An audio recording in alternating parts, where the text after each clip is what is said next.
All right, let's jump right in. Quantum mechanics. We all know it's the foundation of modern physics, but let's be real. It has a reputation for being, well, just plain weird. It feels like this bizarre world with rules that just don't make any sense. But what if all that weirdness isn't actually out there in the universe, but it's in here, in how we're trying to describe it? I mean, it's a perfectly fair question, right? If you've ever felt completely lost trying to get your head around it, trust me, you are not alone. The theory, it works. It's unbelievably precise. But what it all means? That's been the subject of debate for 100 years. The confusion isn't a mistake. It's practically a feature of the way we usually talk about this stuff. You've heard of the big ones, haven't you? These quantum puzzles, particles that are somehow in two places at once. Einstein's famous spooky action at a distance.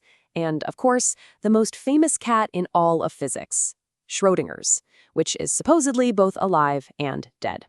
These aren't just quirky thought experiments. They're pointing to a really deep conceptual problem. But today, we're going to look at a whole new way of thinking that just might make all that confusion melt away. We're drawing on the work of physicist David Coda to explore a really powerful framework. And just to be clear, this isn't about changing the math or the physics. It's about giving us a brand new, much clearer lens to see what the math has been telling us all along. And you know what?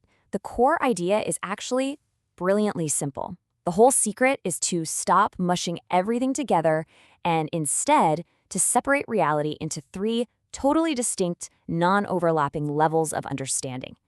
This simple separation is the key that's going to unlock this whole thing for us. So here they are. These three words are going to be our guide: the real, the concrete, and the theory. Getting the difference between these three, well, it's everything. It's our mantra for the rest of this explainer. So let's break them down one by one.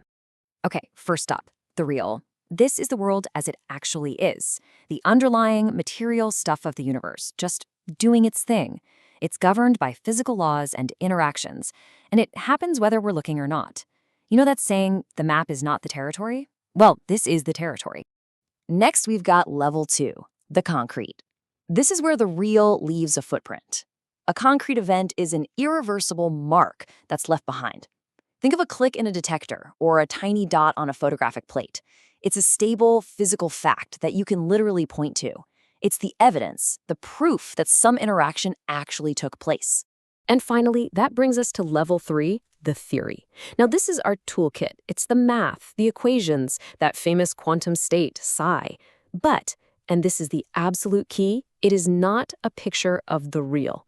It's a symbolic tool we've invented to organize what we know and, most importantly, to predict the probabilities of future concrete events, those little marks we just talked about. Okay, so we've got our 3 levels: real, concrete, theory. You with me? Good, because now comes the fun part. Let's take this framework and see how it completely dissolves those famous paradoxes we started with.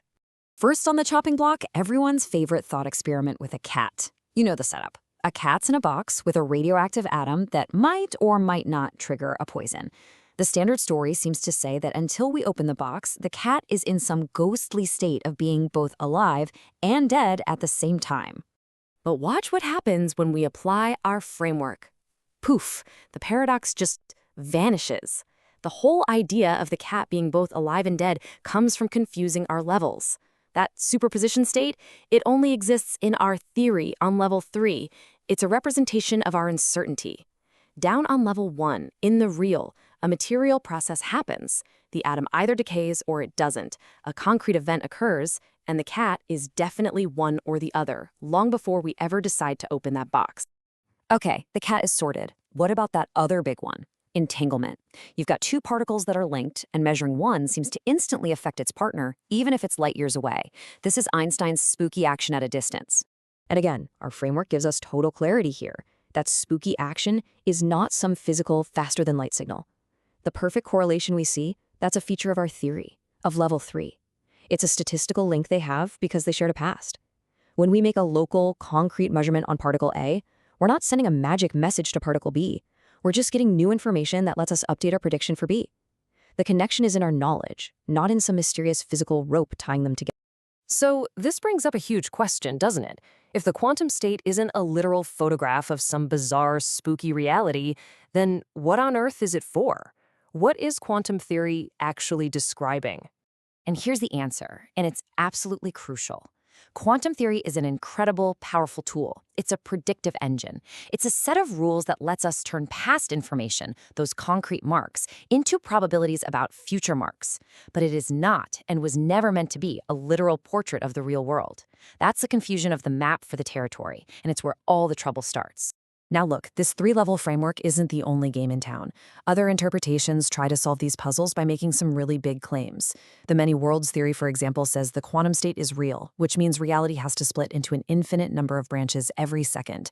Other models invent brand new, unproven physical laws. What's so clean about this framework is its low ontological cost. That's a fancy way of saying it doesn't force us to invent new universes or new physics.